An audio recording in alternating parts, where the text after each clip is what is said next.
I'm Sarai. And I'm Haley. And this is Seamwork Radio. Welcome back to Seamwork Radio, where we share practical ideas for building a creative process so you can sew with intention and joy. And today we're going to cover some of the reasons you might experience burnout when it comes to sewing, how to head it off, and our favorite tips for maintaining a healthy relationship with your sewing practice. All right, our icebreaker for today. Okay, this one is, do you have a white whale fabric that you've been searching for years, Haley? Yes, absolutely. They're two fabrics and both of them are coatings and both of them are green. The thing is I'm looking for like two very specific shades of green. My first one is I want like a dark green that is warm but not too dark. And I feel like everything I find is like a cool green, or it's like almost black. And I want it to be like a Melton wool, kind of that like wool coating. I'm okay if it has some synthetic, but I want it to be dominantly wool. I've been looking for that for a long time.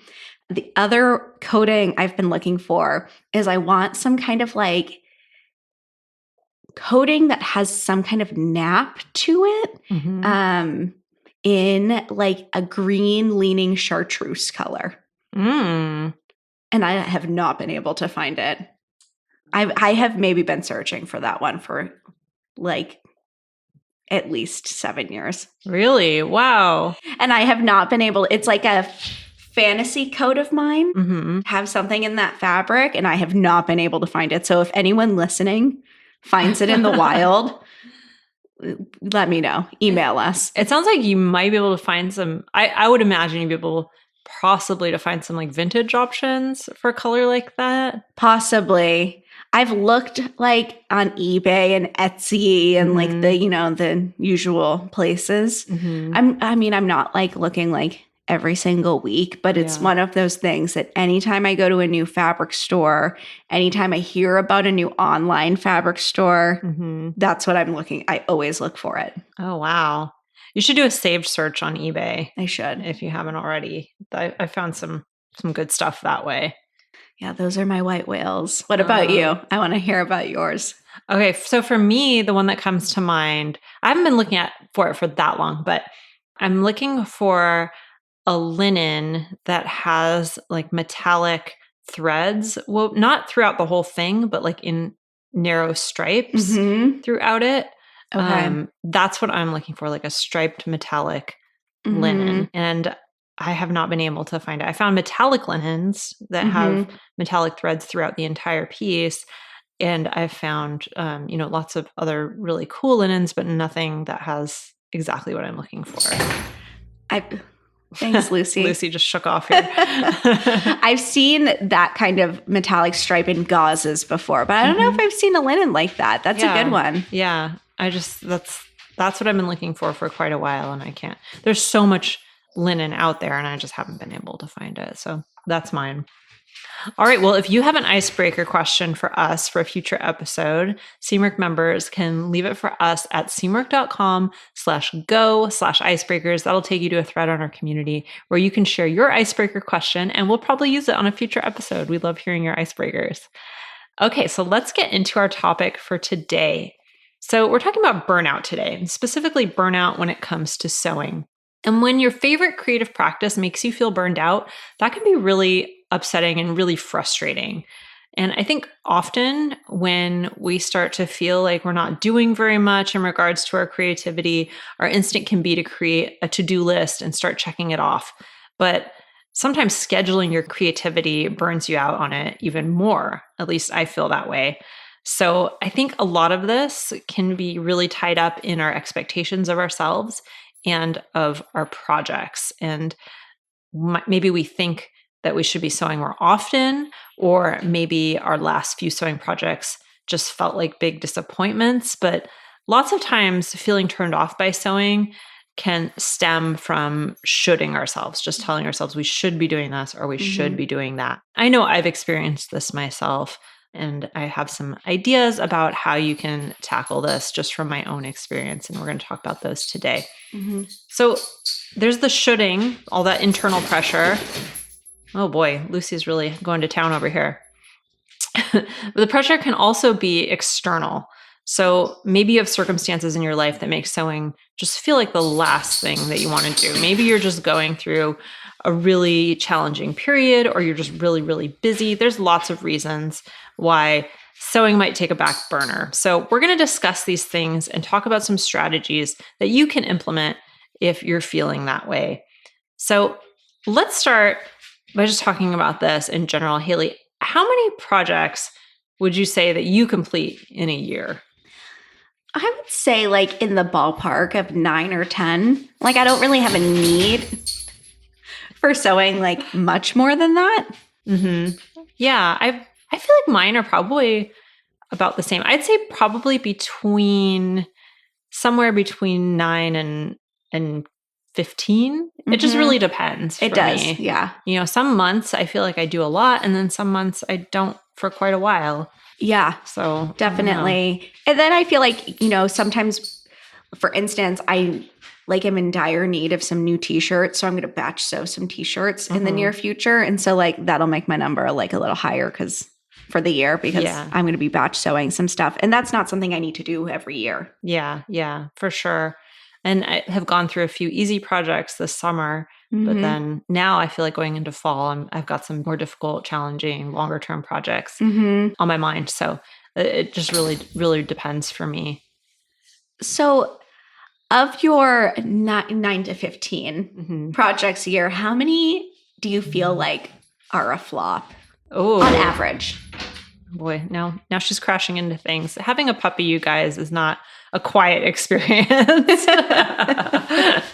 she's in here causing all kinds of chaos. How many do feel like a flop? I would say, let's say if I do 10 in a year, I'd probably say 2 feel like a complete flop. Like I probably am never going to wear them. And then maybe 1 or 2 that feel like they came out okay, but not exactly what I expected. Yeah. Like there's nothing technically wrong with them, but maybe it just wasn't exactly what I had in mind, or the fabric didn't perform the way I thought it would, or just something is maybe just a little bit off. Yeah. That's about what I would expect. What about you? I think, so far this year, I think I've sewn 6 things, and 2 of them have been those kind of like mid-grade flops where I'm like, I still wear them, but I'm not like as jazzed about them as I thought they would be. Yeah. I would say by the end of the year, I will have 1 catastrophic flop. Yeah, that sounds about right.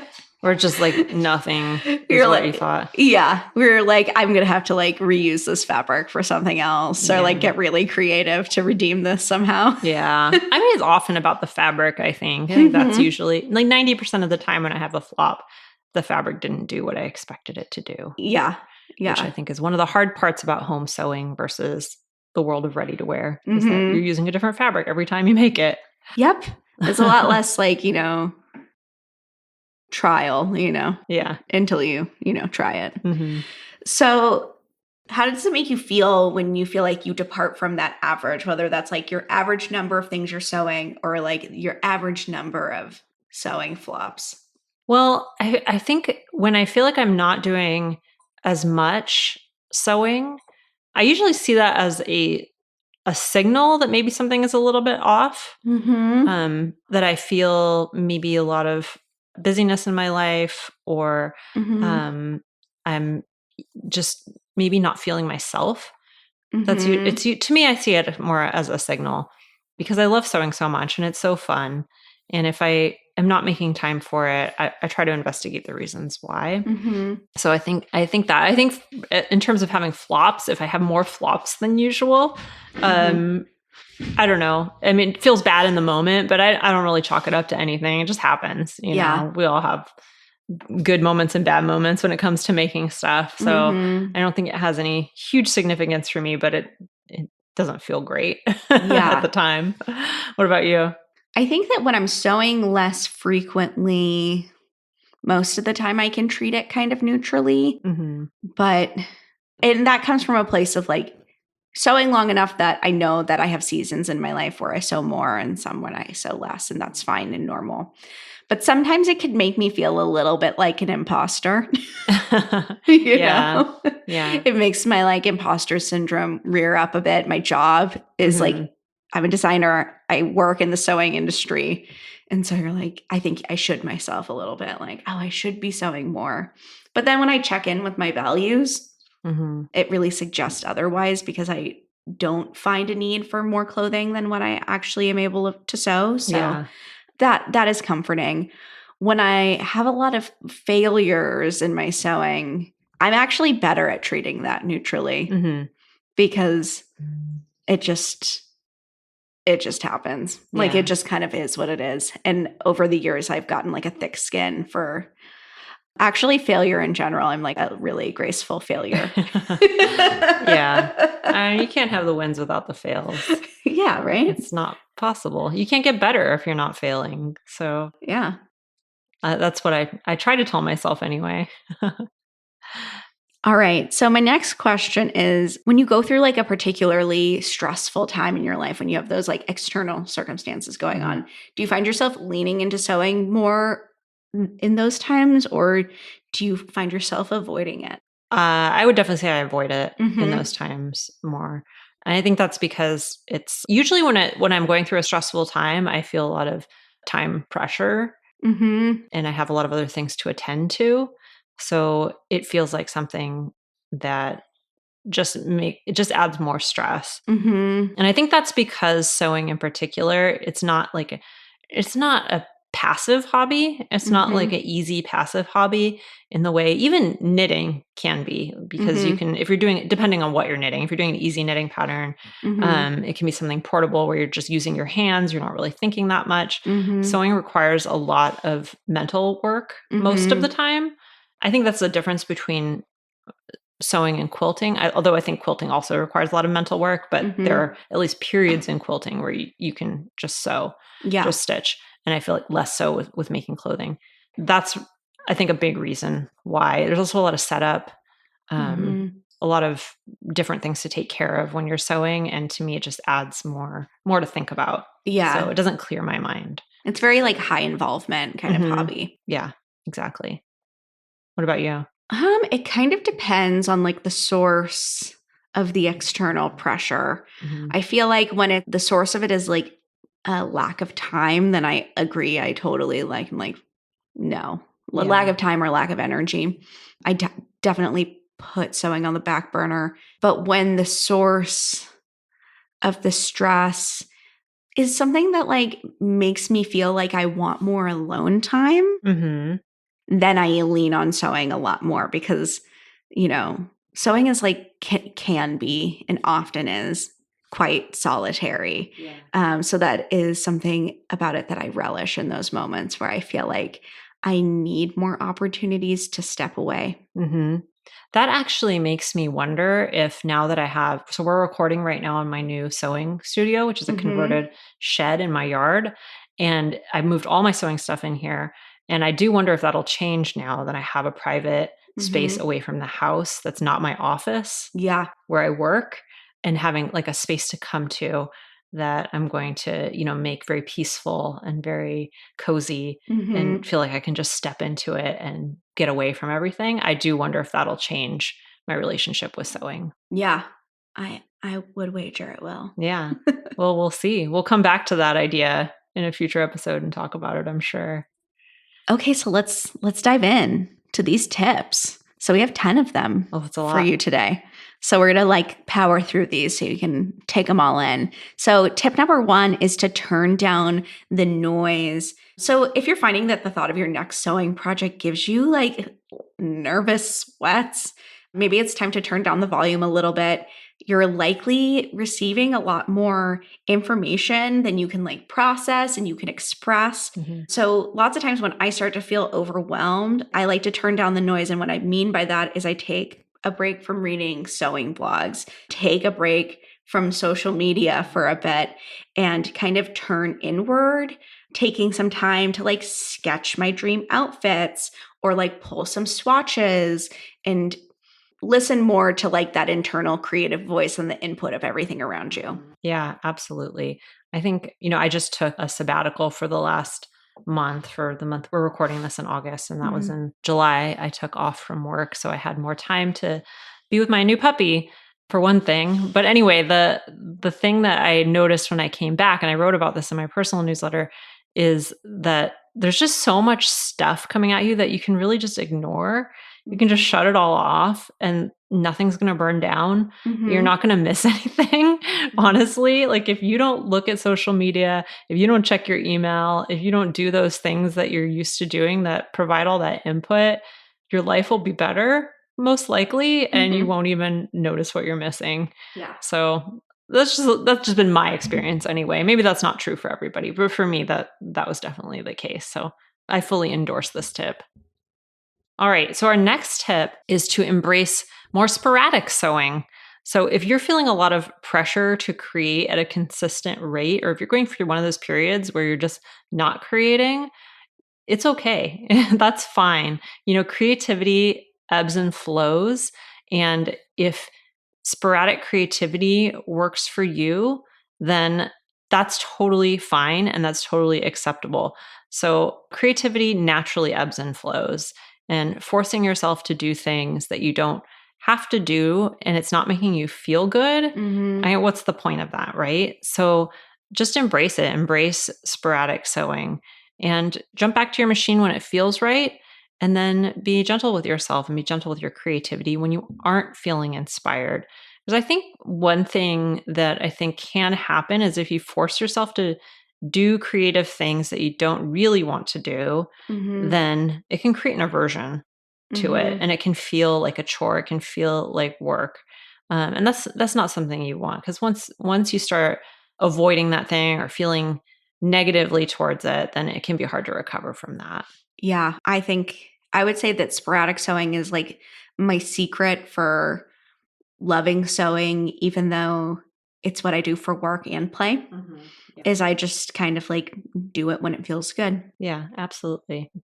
All right, our next tip for you is to escape analysis paralysis. So, a lot of times it's not the actual act of sewing that causes us to feel like burned out. It's all of the other aspects. Sari was talking a little bit about this before, that, it's a high involvement kind of activity. So, there's the planning, the prepping, the cutting, making your muslin, and then on top of that, there's constantly new patterns that are being released. And you might find that your burnout is occurring like before you even sit down to sew at your sewing machine. So some of the ways that you can escape analysis paralysis is to have some like tried and true wardrobe planning methods. So it kind of eliminates some of that decision making for you. It at least gives you a script to go by when you're making those decisions. So we have a few that I am a big fan of. Obviously, Design Your Wardrobe is a huge part of what we do. If you're not familiar, Design Your Wardrobe is a program that we offer twice a year as a group cohort experience, but is also something you can do independently, and it takes you through creative exercises to plan your wardrobe for the upcoming season. If you want something that's like a little bit lower time investment, another thing I love is the 3 outfit rule. We have a podcast episode about that we can link in the show notes. And it's basically planning your sewing by if you can wear it with 3 different ways, then it makes the cut for your sewing queue. Or if you're like feeling just entirely aimless, I recommend our style workshop, which is a pre-recorded but live workshop that Sari hosts that helps you kind of identify what your personal style is. And I think having those tools makes that decision-making process, oh my gosh, like so much easier. Yeah, definitely. All right, number 4 is to go fabric shopping in your stash. So if you're feeling a little bit burned out in sewing, you don't really feel like sewing right now, I think this is a really great way to either be involved in sewing without actually doing any sewing, or to reignite your interest in it. I think depending on how you feel, it can do either. And if you go into it without any expectations, I think this can be something that's really helpful. So you could be just kind of shopping your stash. You can organize your fabric. You can find a new way to fold it or store it. I recommend listening to episode 26 of Seamwork Radio for some inspiration. It's called Update Your Sewing Room Without Buying More Stuff. Or you can catalog your swatches and your yardage. There are a lot of things you can do with your fabric just to kind of get back into it without really getting into it. So these are all sewing adjacent activities that keep you touching and thinking about fabric, because I think touching your materials and being with your materials can be the first step to getting excited about them again. Mm-hmm. So if you're feeling burned out about the size of your stash, you can read the article, Do I Need a Fabric Stash? It's from issue 56 to help you explore the joys and pitfalls of having a big stash. So that's something you can do. I think sorting through your stash, getting rid of stuff can also be a good thing to do, can make you feel really good about what you have, and can kind of reinvigorate your passion for what you're keeping as well. So those are all things you can do if you're feeling a little bit burned out. I love a good stash clean out. Me too. All right. Our next tip is to give your garment a time out. This is for those cases where you just feel like maybe you're stuck on the same project on a loop of mistakes. I know I've been there before, where you just feel like all you're doing is frustrating yourself every time you sit down to work on it.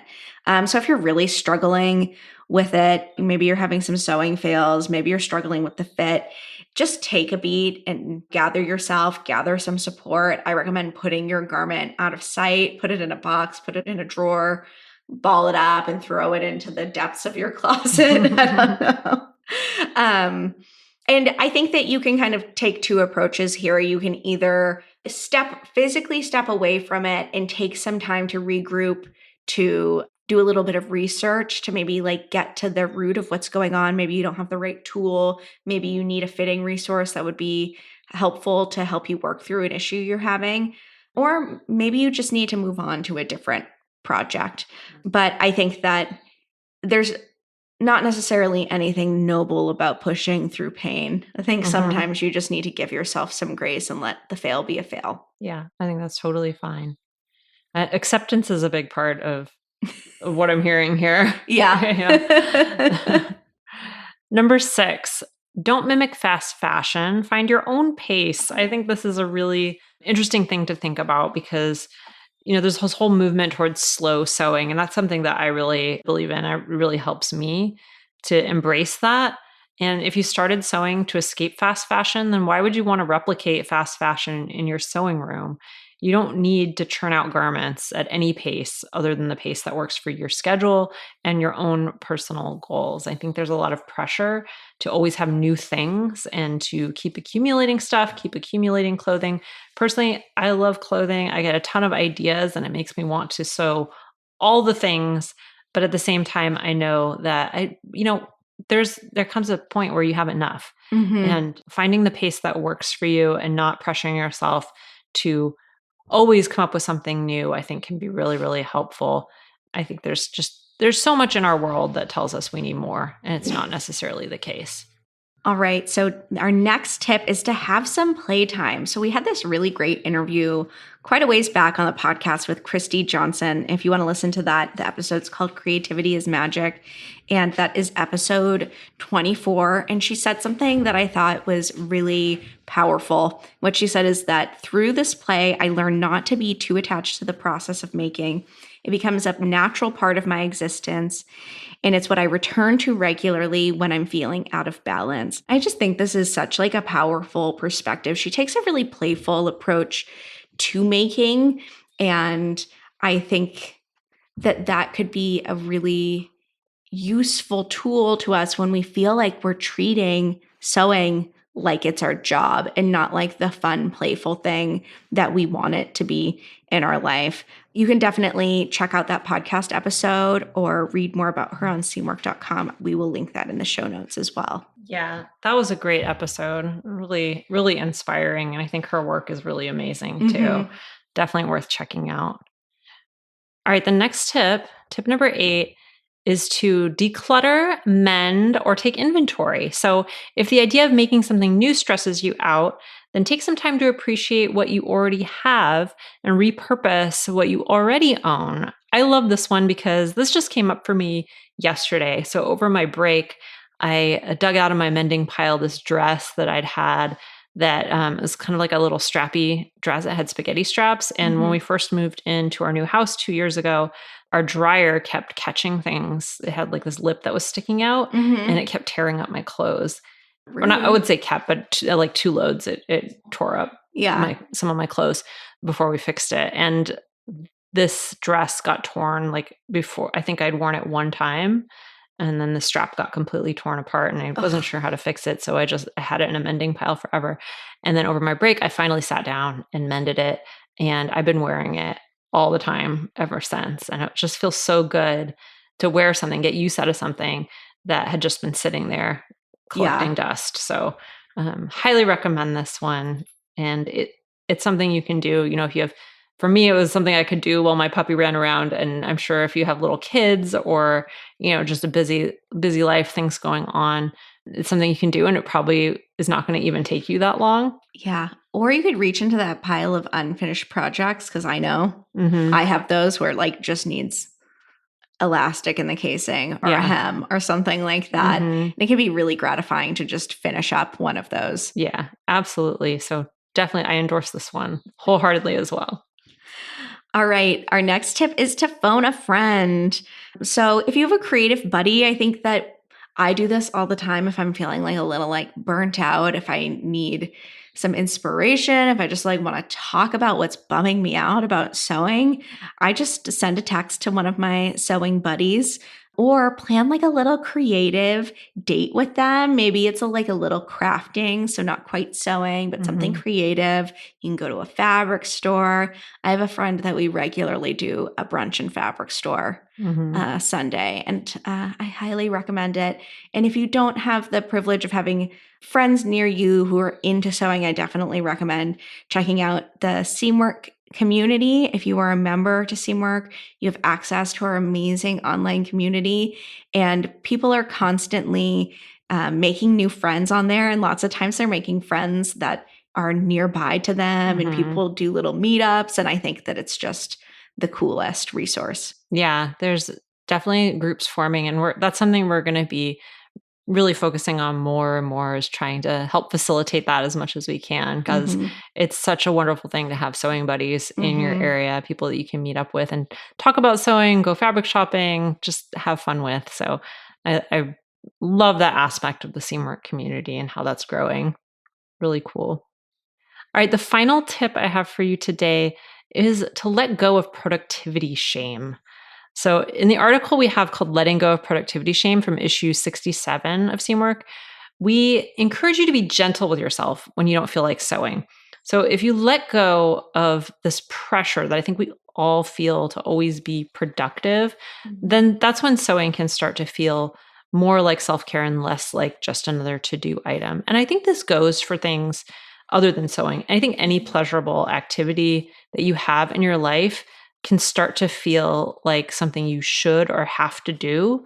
I mean, I know for me personally, I don't think there's a single thing except maybe taking a bath or reading a book, like a fiction book. Like those are the only things I can think of that maybe never feel like something I should be doing. So I encourage you to kind of shift your mindset if you're starting to look at the things that are supposed to be bringing you happiness and supposed to be bringing you pleasure as things that you need to do, because it really can suck all the joy out of it. So if you feel overwhelmed and your time sewing just feels more like a chore than a creative practice, I think that's a good time to not sew. That's a good time to just step back and remind yourself you don't have to do this. This is just for fun. This is just for you. This is just to make sure you feel good. So just get a nice cover for your machine, keep it safe and clean. And then later on, when you're ready to come back to it and you feel like sewing, you can do that again. So I think that's really, really important. Again, just to go back to this break that I took, because I feel like I learned a lot of lessons from it.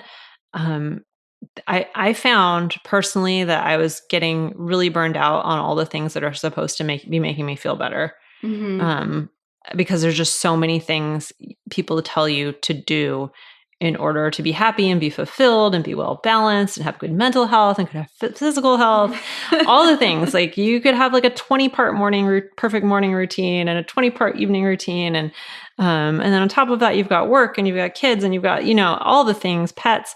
And it can just start to feel like way too much. And really, there might just be like 2 or 3 things that make you feel good and that will really enhance your life. And it's okay to cut back to those few things and then build from there again if you want to. Yeah. So I don't know, that's something that's been helpful for me.